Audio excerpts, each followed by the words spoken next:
ଆପଣ କଣ ପାଇଁ ଏତେ ଚିନ୍ତାରେ ବସିଛନ୍ତି?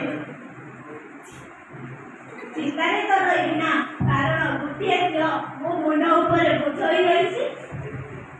ଆପଣ କଣ ପାଇଁ ଏତେ ଚିନ୍ତା କରୁଛନ୍ତି? ତାର ତ ଏବେ ପାଠ ପଢିବା ବୟସ ନା। ନା, ତାହାର ଏବେ ପାଠ ପଢା ବୟସ ନାହିଁ, ବାହାଘର ବୟସ। ତାକୁ ତ ମାତ୍ର ଏବେ 14 ବର୍ଷ ଚାଲିଛି। ଆମ ଝିଅ ପାଠ ପଢି ଆଗକୁ ଯିବାକୁ ଚାହୁଁଛି। କାଲିଠାରୁ ତାର ପାଠ ପଢା ସବୁ ବନ୍ଦ। ନା ବାପା ନା, ମୋ ପାଠ ପଢା ବନ୍ଦ କରନି ବାପା। ପାଠ ପଢି ତୁ ଏମିତି କଣ କରିଦେବୁ? ମୁଁ ପାଠ ପଢି ବହୁତ ଆଗକୁ ଯିବାକୁ ଚାହୁଁଛି ବାପା। ମୁଁ ପାଠ ପଢି ଗୋଟେ ଡକ୍ଟର ହେବାକୁ ଚାହୁଁଛି। ମୋ ଇଚ୍ଛାକୁ ଅଧୁରା ରଖନି ବାପା। ପାଠ ପାଠ ପାଠ, ଆଜି ତାର କହିବ ଚିରିକି ଛାଡ଼ି। ନା ବାପା ନା, ମୋ ବହି ତମେ ଚିରିନ ବାପା। ମୋ ଇଚ୍ଛା ଏବେ ମୋ ଜୀବନକୁ ନଷ୍ଟ କରିଦେଇଛ ବାପା। ଶୁଣ ଆନନ୍ଦୀ, ଏଇ ବହି କବିତା ତ କେବଳ ପୁଅ ପିଲାମାନଙ୍କ ଆଗରେ ସୁନ୍ଦର ଦେଖାଯାଏ, ଝିଅ ପିଲାମାନଙ୍କ ଆଗରେ ତ ବେଶୀ ସୁନ୍ଦର ଦେଖାଯାଏ। କିନ୍ତୁ ବାପା, ମୁଁ ତ ପାଠ ପଢିବାକୁ ଚାହୁଁଛି। ଏଥିରେ ମୋର କଣ ଭୁଲ? ତୋର ଭୁଲ, କାରଣ ତୁ ଗୋଟେ ଝିଅ ପିଲା। ଝିଅ ପିଲାର କାମ ହେଲା ରୋଷେଇ କରିବା ଏବଂ ଘର ସମ୍ଭାଳିବା। ଶୁଣ ଆନନ୍ଦୀ, ଯେତେ ଶୀଘ୍ର ହବ ତୁ ରୋଷେଇ କରିବା ଶିଖ। କିନ୍ତୁ ବାପା, ମୋ କଥା ଟିକେ ବୁଝିବାକୁ ଚେଷ୍ଟା କର। ଚୁପ୍ କର ଆନନ୍ଦୀ।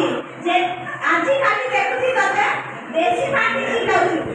ଯେତେ ଶୀଘ୍ର ହବ ତୋର ବାହାଘର କରିବା ଉଚିତ। ମା, ବାପା ଟିକେ ବୁଝାଅ ନା ମା। ମତେ କ୍ଷମା କରିଦେ ମୋ ଝିଅ। ତୋ ବାପାର କଥା ଆଗରେ ମୋ କଥା କିଛି ବି ନୁହଁ।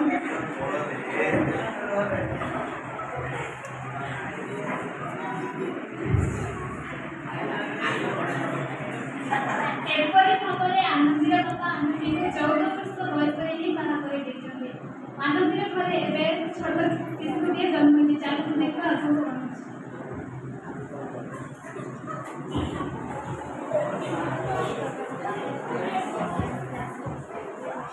ଆରେ ଇଏ କଣ? ମୋ ଛୁଆଟା ଦେହ ଏତେ ଗରମ? ଇଏ କିଛି ନୁହଁ, ମୋ ଛୁଆ ଦେହ ଦିଦିନ ଏମିତି ଗରମ ହେଇ ରହିଛି। ମୁଁ ଯଦି ଆକୁ ଭଗବାନଙ୍କୁ ସିନ୍ଦୁର ମାରିଦେବି ତାହେଲେ ଯଥାଶୀଘ୍ର ଠିକ୍ ହେଇଯିବ। ଯାଏ ଆକୁ ଭଗବାନ ପାଖରେ ପ୍ରାର୍ଥନା କରିଦିଏ। ଆନନ୍ଦୀ, ଆନନ୍ଦୀ, କଣ ହେଇଛି? ଦେଖ ନା ଆମ ଛୁଆର କଣ ହେଇଛି। ୟାକୁ ମେଡିକାଲ ନେଇଯିବା। ୟାକୁ ବହୁତ ଜୋରରେ ଜ୍ୱର ହଉଛି। ତମେ ବି ନା ଟିକେ ଟିକେ କଥାରେ ଛୁଆକୁ ମେଡିକାଲ ନେବା କଥା ଭାବୁଛ। ମୁଁ ଆକୁ ଭଗବାନଙ୍କୁ ସିନ୍ଦୁର ମାରିଦେଉଛି, ସେ ଯଥାଶୀଘ୍ର ଠିକ୍ ହେଇଯିବ। ଆନନ୍ଦୀ, ଏହା ଅନ୍ଧବିଶ୍ୱାସ। ଆନନ୍ଦୀ, ଆମ ଛୁଆକୁ କେବେ ବି ଆଖି ଖୋଲିବନି। ନା, ଏପରି କେବେ ବି ହେଇପାରିବ ନାହିଁ। ମୋ ଛୁଆ ମୋଠୁ କେବେ ବି ଦୂରେଇ ଯାଇପାରିବ ନାହିଁ। ଭଗବାନ ନୁହେଁ, ତମର ଅଶିକ୍ଷିତ ଏବଂ ଅନ୍ଧବିଶ୍ୱାସ ଆମଠାରୁ ଆମ ପୁଅକୁ ଚଢ଼େଇ ନେବେନି। ନା, ମୁଁ ଏବେ ଆଉ ଅଶିକ୍ଷିତ ରହିବି ନାହିଁ। ମୁଁ ଶିକ୍ଷିତ ହେବି, ଶିକ୍ଷିତ। ସାବାସ୍ ଆନନ୍ଦୀ, ଏଇ ନିଅ ତୁମ ଅପରାଧର ସମାଧାନ।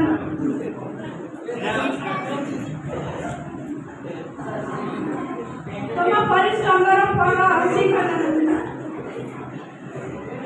ତମେ ଡିଗ୍ରୀ ହାସଲ କରିଛ। ଏଇ ନିଅ ଆମେରିକା ଯିବାର ଟିକେଟ। ମୁଁ ଆମେରିକା ଯିବି? ହଁ। ନା ବାବା ନା, ମୋ ଦ୍ୱାରା ଏଇ କାମ ହେଇପାରିବ ନାହିଁ।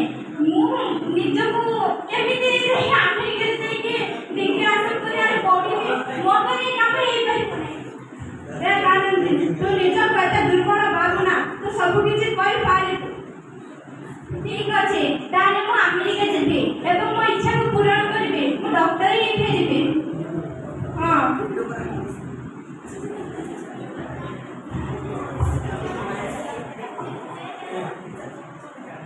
ଏପରି ଭାବରେ ଆନନ୍ଦୀ ଆମେରିକା ଯାଇ 3 ବର୍ଷ ପରେ ଗୋଟିଏ ବଡ଼ ଡକ୍ଟର ହୋଇ ଇଣ୍ଡିଆକୁ ଫେରିଛନ୍ତି।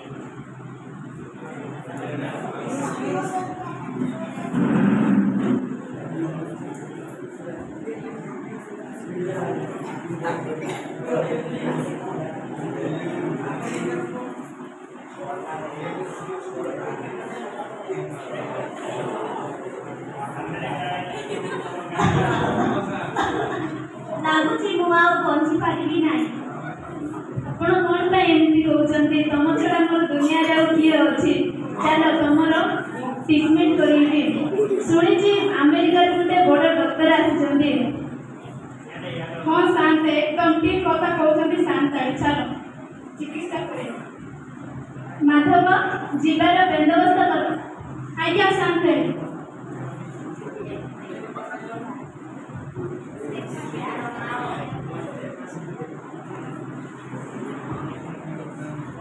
डॉक्टर डॉक्टर कौन है कि जोर कहीं पार्टी करछन्ती किछि दिन हला हम स्वामी कर देह पूरा असुस्थ रोचे देखो तो कौन है छी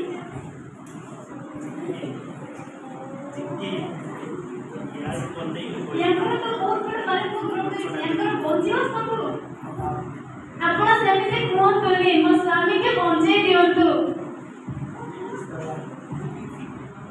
ठीक अछि हम डॉक्टर मैडम को डाकी दोछि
डॉक्टर मैडम मते बुझी हां आपण को डॉक्टर मैडम से बे कोठी अछि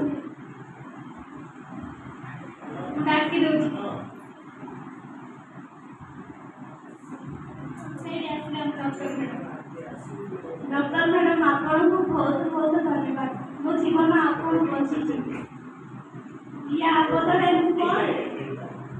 वचन वचन दरकार मते से केमिति का वचन एही वचन कि आपण केबे कहि परिबे कि को झियो पिला कोनोसी काम करि परिबोनी आपण कोन कहउछथि मैडम मते किछि बुझी पारुनी शांते कोन आपण जो चिनि पारना के या को जानंती आनंदी मो झियो से पुनी डॉक्टर हां बाबा मु सेई आनंदी जा विषय रे कि आपण के पड़ो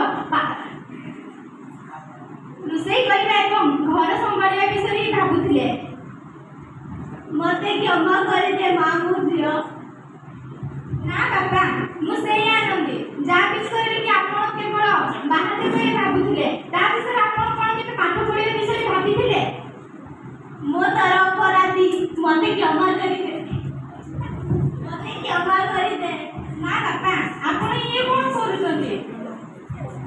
ମୁଁ ମୋର ଭୁଲକୁ ବୁଝିପାରିଲି ଆନନ୍ଦୀ। ବାପା ଆପଣ ତ ନିଜେ କହିଥିଲେ ଝିଅ ପିଲା ହାତରେ ମେହେନ୍ଦି ସୁନ୍ଦର ଦେଖାଯାଏ ଆଉ ପୁଅ ପିଲା ହାତରେ ବହି ସୁନ୍ଦର ଦେଖାଯାଏ। ପୁଅ ଝିଅ ଭିତରେ ଫରକ କରିବା କଣ ଜାଣିଛନ୍ତି ବାପା? ଦୁଇଟି ଆଖି ମଧ୍ୟରେ ଫରକ କରିବା। ଆଉ ଆପଣ ସେଇଟା ନ ଭାବି ମତେ କେବଳ ବାହାଘର ବିଷୟରେ ଭାବୁଥିଲେ। ଆପଣ ବହୁତ ବଡ଼ ଭୁଲ କରିଛନ୍ତି ବାପା।